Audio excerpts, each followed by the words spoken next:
everyone, it's Lydia Pandara. Welcome to Love at First Sight. It is a little visual novel. I don't know if you guys enjoy this, but I do, and I want to try this one. I purchased it. I thought it was extremely cute. So let's try it and see how it looks. Act 1, Catch My Eyes. It's early in the morning. This is the path I always take to get to school. I normally have to hurry, but today I'm taking it easy.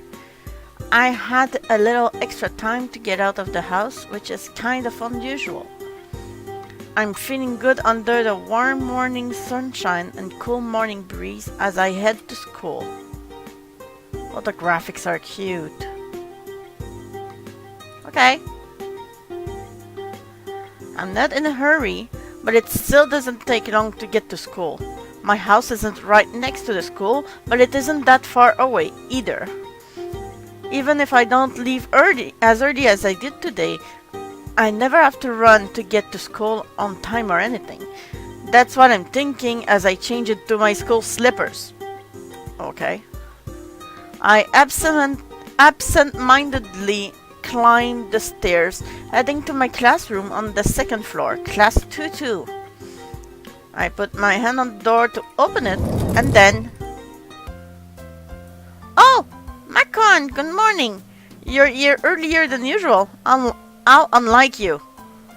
Oh, she's cute. I love the graphics. Seriously, it's freaking cute.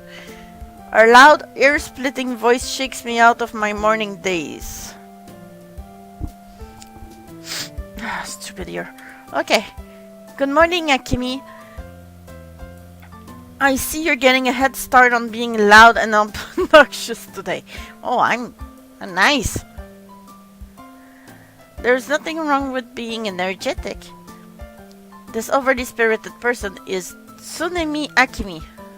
She's always like this, the kind of person who's always going full throttle from the moment she wakes up until the moment she falls asleep. You're not energetic, you're out of control, but I guess that's what I should be expecting by now. Morning, Tomo. You know her better than I do, right? Does she have a volume knob? Morning. I've known Akemi for a long time, and I can say for sure that no, she doesn't. This is Ochiai Tomori. He's a zombie in contrast to Akemi's liveliness. But like Akemi, his energy level is constant. He's lifeless all day, every day. Yeah, I've only known her for a little while, but I'm starting to realize that. You'll get used to it. Macon! Lately you've started treating me as bad as Tomokun. Is this really how you should be treating someone you've only known for 2 months? Well, she's getting on my nerves, yeah. Considering how annoying you are, do you really expect me to treat you any differently? Yeah, I've only known these two for about 2 months, though I've gotten pretty close to them in that time. Jesus, Japanese name. I'm Fukunaga Mamoru. 2 months ago, I had to switch high schools because of my parents' work. Fall's almost over. I transferred in the middle of the season, and because of that, I was a bit of an oddity among the other students. I was really nervous at first, but luckily these two came along and we became friends.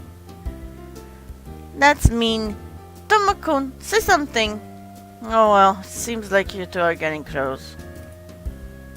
Yeah, thanks to you. Hey! Don't ignore me! I can say for sure that Tomo is the real reason I'm comfortable here now. He doesn't take care of his appearance, and he's not the warmest person you'll ever meet, but he's pretty smart and ultimately a good guy. I learned how dependable he is pretty quickly. Okay, ignoring me is now forbidden, you hear me? We might be ignoring her, but I guess I owe Akemi as well. The fact that she's so annoyingly loud is her only flaw. I don't know anyone more inspiring than her. Lately, Akemi's been trying to get me to hang out with her and Tomo all the time. The two seem to balance each other out, though it's not a perfect balance by any means. From what I heard, they've been friends since they were kids, though Tomo once told me she's basically just been following me around this whole time. The bell rings. It's already time for homeroom. What's first period today? Matt, our homework is due today. You did do it, right? Yeah, yesterday I finished with time to spare for a change. I was actually able to go to bed early because of that. I said ignoring me was forbidden. Hey! Oh god, they're cute. Okay. The morning lessons end and lunchtime begins. Lunchtime, time to eat. We move from our room to one farther down the hall. We're the only ones in there, and Akemi's stuttering voice echoes in the empty classroom. The three of us have been coming to this empty classroom for lunch since I transferred to this school. On the menu for today is Salisbury steak. Awesome! What are you, a kid? Come on, can't you at least lower the volume during lunch? Tomo, help me out, dear. After a moment, Tomo replies, What do you want me to do? Then he sighs and snatches Akemi's chopstick from her. Why do I have the feeling that wouldn't help? She's gonna yell. Hey! Then, as Akemi's opened her mouth to protest, Tomo stuffs a piece of Salisbury steak into her mouth. Oh yeah, that would help. She seems to have forgotten anything she wanted to say when the food entered her mouth and quietly chews it. Her mood improves a moment later, and her expression dissolves into bliss as she chews. She really is in her head. I'm not her keeper, you know. Could have fooled me. Who else could hold back that freight train of a girl? You think I can hold back a freight train? Okay, maybe not. Exactly! Akemi cries, spewing food everywhere. Then realizing what she just did, she hastily closes her mouth and swallows. I'm the number one most cheerful girl in town, Tsunemi Akemi-chan. And with that, she goes back to eating her lunch. I guess she can't stay quiet for long no matter what she's doing. The most cheerfulest girl in town. I don't think you have any competition for that title. No kidding. She's one of our school's celebrities. Tomo starts his own lunch. Seriously? One of? You mean there's more? Yeah, our high school has a lot of unusual students. There's a lot of rumors floating around concerning our school, it seems. Wow! What other kinds of celebrities are there? You don't know about any of them? Well, first, there's... Tomo takes a quick glance at Akemi, but she seems to be lost in her own food-induced paradise. She's not even listening to us anymore. Well, there's a lot of them. If you really want to know, I'll tell you later. He doesn't want to talk about this in front of Akemi? I guess it's a touchy subject, but I'll make it a point to ask about it later. Okay. All done! You eat way too fast. Crap, I barely touched any of my food while we were chatting. I should have started on my lunch while she had her mouth closed. I'm not going to get another chance now. Hey, what were you two talking about? I was recounting the epic saga of how you won your frame. You seemed to be really interested in it, so I wanted him to hear it from the source. Oh, I'm a he? Oh, I'm a he. Okay. Wait, what? Really? Sure thing, Makun. Do you want to hear about when I saved the town for the first time with my fantastic powers? I hadn't met Tomoe-kun yet, and No, no, really, I don't want to hear about that. Come on, Tomo! A minute ago, you told me to take care of her, and now I'm telling you to do it. I haven't even touched my food yet, so you be your friend for a bit. And without a second glance, he starts eating his lunch in silence. Makun, are you listening? So anyway, my mom had gone out shipping and... Shipping? Shopping! No, you're the one who needs to listen. Man, how did I get roped into this? And so, for the rest of my lunch, I got stuck listening to her story while I finished my lunch and gave her the occasional nod. School ends. Makon, where's Tomo-kun? Akemi calls out to me as I'm packing my stuff. She rushed out the classroom quick when class ends, and it seems she came back just as quickly. He said he had some things to take care of back at his place and left a little early. What's up? Oh, really? Well, can you take this to the third year classrooms for me? I promised to return this before the end of the day, but I've got a club meeting I gotta go to, so...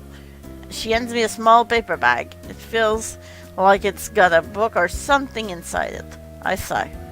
Fine, I'll do it. Thanks a bunch. Give it to a student in class 3-2 named Yei Katashi. I'm counting on you. No sooner that she says that, she disappears once again.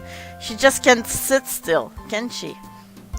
I suppose I'd better get going too. No telling how long this Yei person is going to be there for. I finish packing up and head to the classroom on the third floor. Oh, I like the graphics. Seriously, this is so cool. I arrive at the third year student's classroom with Akemi's package and look for the person I'm supposed to deliver it to, but some of the other students tell me she stepped out for a bit. They say she'll be back soon, and that I can just wait for her, but then 10 minutes passes and she's still nowhere to be found. Maybe I should have one of the other people give it to her and just go home. School's over, and most of the students have been at their club activity for a while now. While I'm waiting in the third year classroom, the other students file out, and the school grounds slowly become devoid of life. The noise of daytime activity has all but disappeared. I feel like I'm in detention. I want to go home already. Giving up, I leave the classroom and turn toward the small stairwell. My classroom is on the second floor, so I don't usually spend any time up here. The layout of the two floors are pretty much identical, but somehow I feel like this is some alternate dimension. And just as I'm about to descend the stairs, I start to hear what I think are sobs coming from nearby.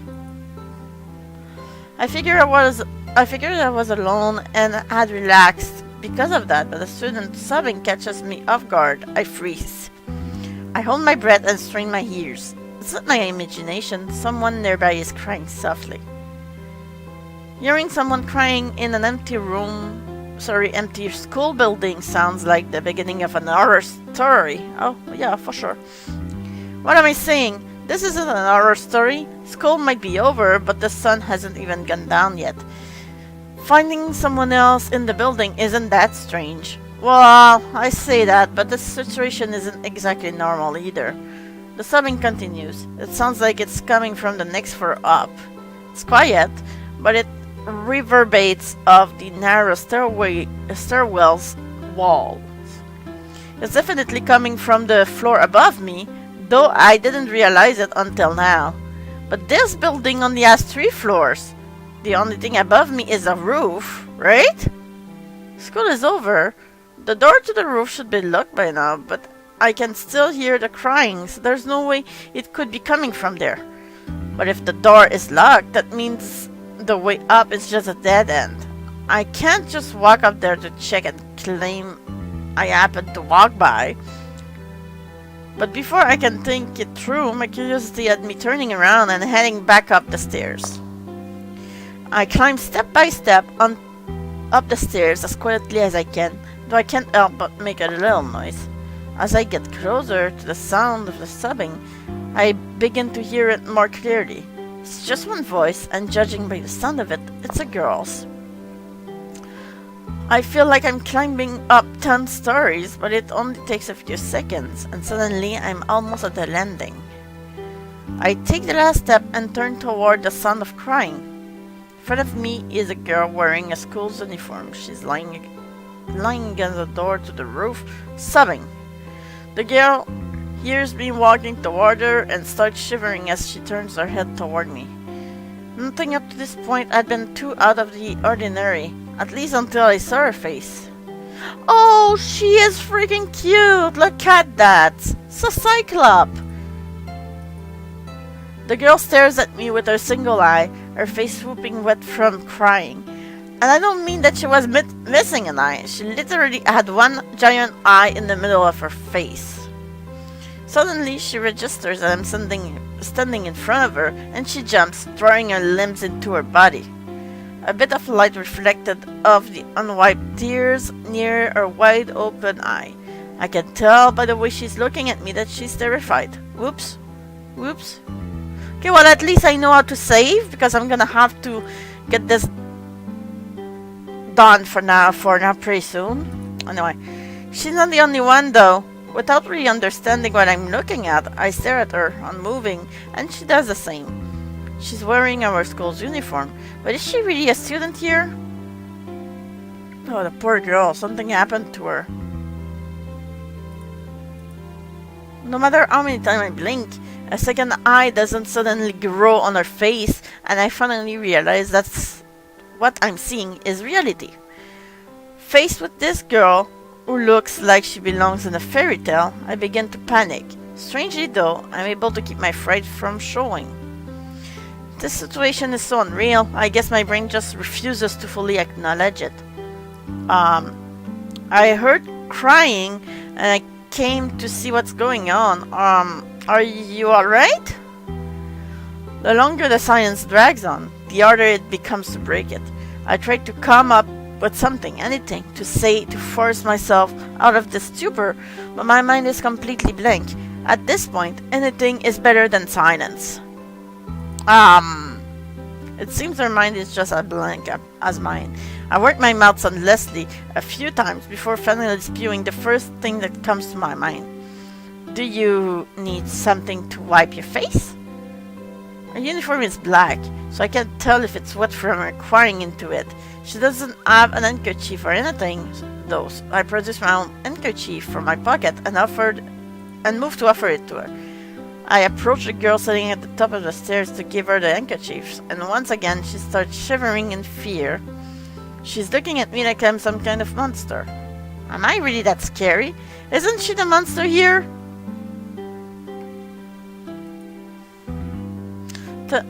Thank you. I hold the handkerchief out stiffly for several seconds, then cautiously, oh so cautiously, she takes the handkerchief and wipes her face. Those are the first words she's spoken so far, but her trembling voice is so quiet that I almost don't hear her.